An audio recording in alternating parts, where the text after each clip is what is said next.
You think you know Cloud Strife, former soldier first class, Tifa's childhood sweetheart, Sephiroth's biggest fan, and later his #1 foe. Yeah, he's a pretty complex character, but we've sorted it all out. This is Cloud's real story, laid out from start to finish. Because this is Final Fantasy and nothing can ever be as simple as it seems, Cloud's story starts 2,000 years before he was born. At the time, the planet was occupied by a race called the Cetra, later known as the Ancients, who had a special connection to the Lifestream, a mysterious force composed of both the planet's essence and the souls of every creature who lived on it. An alien called Jenova crashed into the planet on a meteor, creating a massive crater at the North Pole and unleashing a plague that decimated the Cetra. With their survival in question, the Cetra and planet fought back. The Lifestream surged, healing the planet's wound. Meanwhile, the last remaining Cetra banded together and sealed Jenova away, ending its threat. The peace didn't last. Over time, the Cetra evolved into humans and learned how to tap into the Lifestream's power, which they called Mako Energy. A giant corporation called Shinra used this technology to take control of the planet. As their knowledge grew, Shinra scientists found Jenova hidden away. Misidentifying the creature as an ancient, the scientists harvested Jenova's genetic material for their own experiments, with the goal of bringing the Cetra back to life. As a child in the small village of Nibelheim, Cloud Strife lived an ordinary, if lonely life. Unlike the other children, Cloud was serious and brooding, and he didn't have many friends, although he did have a crush on his pretty neighbor, Tifa Lockhart. Still, the two weren't close, and their paths rarely crossed. That changed shortly after Tifa's mother passed away, and the girl, distraught, went to look for her on the neighboring Mount Nibel. Cloud followed Tifa, and was there when Tifa tripped and fell. Cloud caught Tifa and saved her life, but Tifa was hurt in the accident. Tifa recovered, but the town's adults blamed Cloud for the injury and forbade him from hanging out with her. Cloud became angry and started getting into fights with his peers. Years passed. At age 14, Cloud learned about Sephiroth, the star member of Soldier, Shinra's elite fighting force. He was smitten. In an attempt to prove his worth to Tifa and others, Cloud vowed to join Soldier. Shortly before he left Nibelheim, Cloud met with Tifa at the town's water tower, where he vowed to always protect her. Then he left, hoping to find glory elsewhere.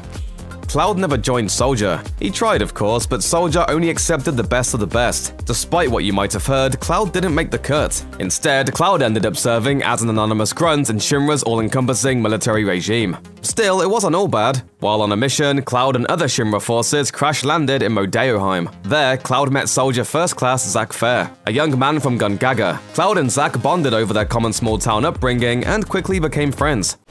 At least someone's keeping up. Well, I'm a country boy too. From where? Nibelheim. Together, Cloud and Zack fought against a rogue member of Soldier named Genesis, and later defended the city of Junon from the same. Cloud did well for himself on his own too. He made a name for himself as a talented swordsman, especially for a mere infantryman. He met his hero, Sephiroth, who told Cloud that his mother was named Jenova. Unfortunately, Cloud's success didn't last. 5 years after joining Shinra, Cloud was forced to return to Nibelheim. That's where everything went wrong. By the way, where are we going?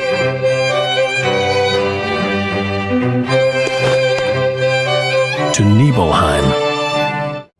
Cloud didn't expect to return to Nibelheim so soon, but when Shinra ordered Cloud, Zack, and Sephiroth to investigate Mount Nibel's malfunctioning Mako reactor, he had no choice. Ashamed that he had failed to join Soldier, Cloud hid his face during the mission, keeping his identity concealed from Tifa and the other townsfolk. With Tifa as their guide, Cloud, Zack, and Sephiroth climbed Mount Nibel and entered the reactor. Inside, they learned why the reactor was malfunctioning. Shinra's lead scientist, Professor Hojo, had filled the reactor's purification tanks with human bodies, which Mako energy transformed into monsters. That wasn't the only shocking discovery either. Behind a door labeled Jenova, the Shinra soldiers found an effigy in the shape of an angel. Jenova's body was locked inside. It was all too much for Sephiroth, who began to question his true nature. Was he really a regular person? Or was he, like the monsters in the reactor, the result of a scientific experiment? Slowly, Sephiroth began to lose faith in Shinra. He had many questions, and as it turns out, he didn't like the answers.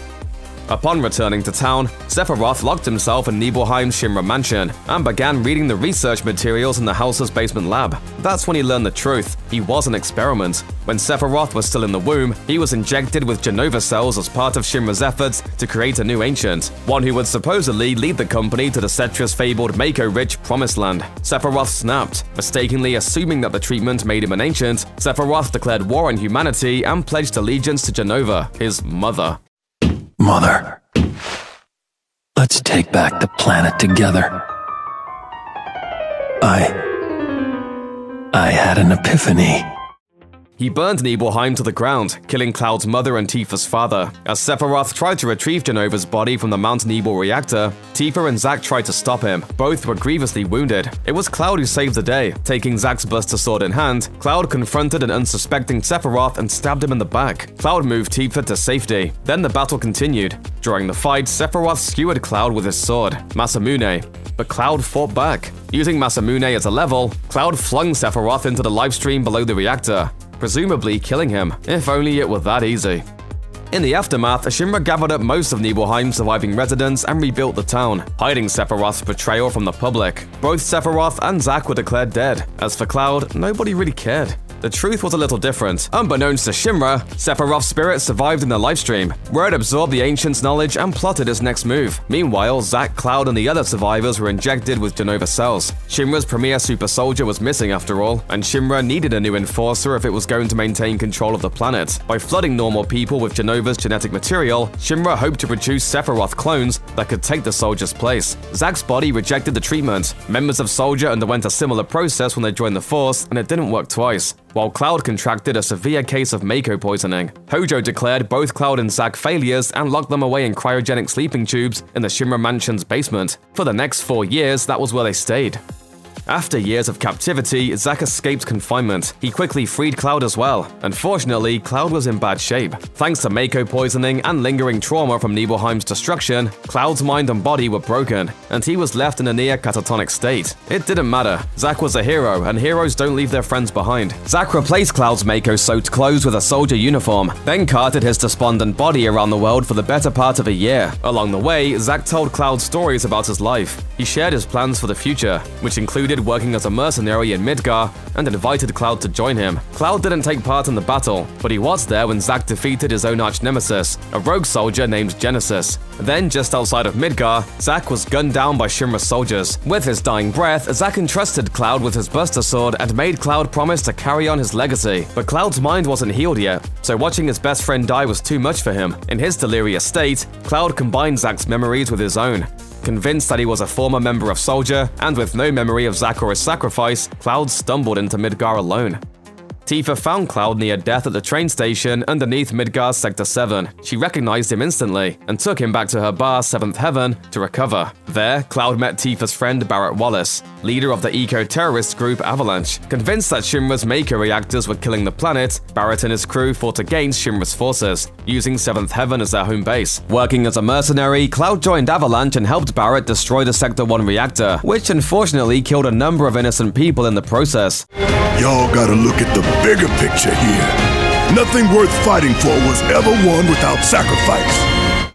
While working with Avalanche, Cloud also met a young woman named Aerith, who grew flowers in the Sector 5 slums. Shinra didn't take the attacks lightly. When Cloud and Avalanche launched a mission to blow up the Sector 5 reactor, they found Shinra waiting for them. As the conflict escalated, Shinra decided to drop the plate holding Midgar's upper city on Sector 7, hoping to crush 7th Heaven and the Avalanche fighters. Finally, Shinra operatives kidnapped Aerith. Cloud had no choice but to take the fight to them. Aerith wasn't just another girl, she was the last surviving Ancient, and as such was very, very important to Shinra. When Cloud, Tifa, and Barrett infiltrated Shinra HQ to rescue Aerith, however, they made a shocking discovery. Someone had beat them there. While our heroes fought off Shinra's forces, Jenova's remains, guided by Sephiroth's spirit, took Sephiroth's form and broke out of their confinement cell, then laid waste to everyone in their path. Jenova slaughtered Shinra soldiers and murdered Shinra's president with Sephiroth's signature sword, Masamune. By the time that Cloud, Tifa, Barrett, and the new companion Red 13 discovered the massacre, it was too late. Sephiroth had come and gone, leaving chaos in his wake. Cloud and his friends escaped Midgar and retreated to the nearby town of Calm, where Cloud told the party his story, albeit a tainted one, which combined Zack's biography with his own. After some discussion, the group decided to follow Sephiroth and tracked him across the planet, picking up fellow adventurers Sid Highwind, Yuffie Kisaragi, Vincent Valentine, and Kate Sith along the way.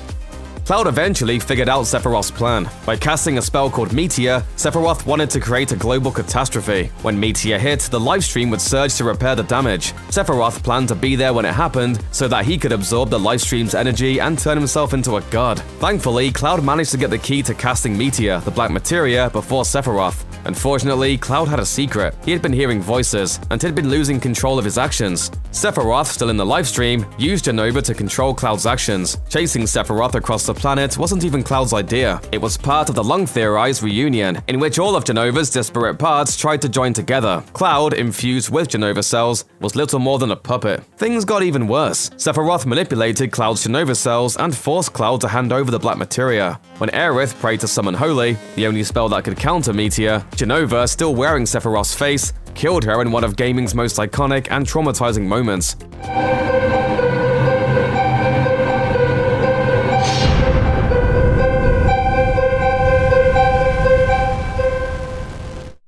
Cloud had a breakdown. Sephiroth summoned Meteor. In the chaos, Cloud fell into the livestream, disappearing. In other words, things looked very, very grim.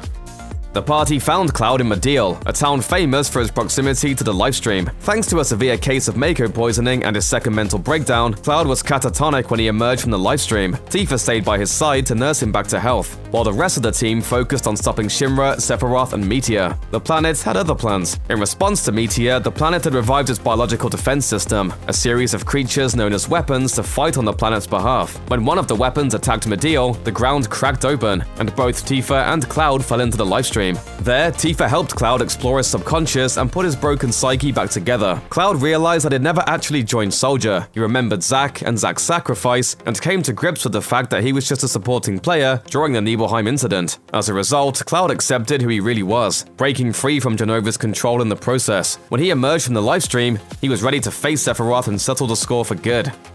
Despite Cloud and Shinra's best efforts, Sephiroth proved near unstoppable, leaving Cloud without any other options. In order to free Holy, stop Meteor, and save the planet, Cloud needed to get Sephiroth out of the way. With his allies by his side, Cloud stormed the North Crater, where Sephiroth was hiding, and sent the villain back to the livestream in a series of seemingly never-ending battles. It wasn't enough, Meteor struck. While Aerith was successful in summoning Holy, the magic wasn't strong enough to hold Meteor back. Suddenly, with Aerith's spirit guiding the way, the livestream emerged from the Earth and clashed with Meteor, bathing the planet in a blinding light. In the end, Meteor was destroyed, but at a great cost. Midgar was completely destroyed along with it. Other towns suffered a significant amount of damage. People who came into direct contact with the livestream contracted a fatal illness that became known as geostigma. Meanwhile, Sephiroth wasn't really gone. Once again, his spirit rested in the livestream, where he plotted his revenge.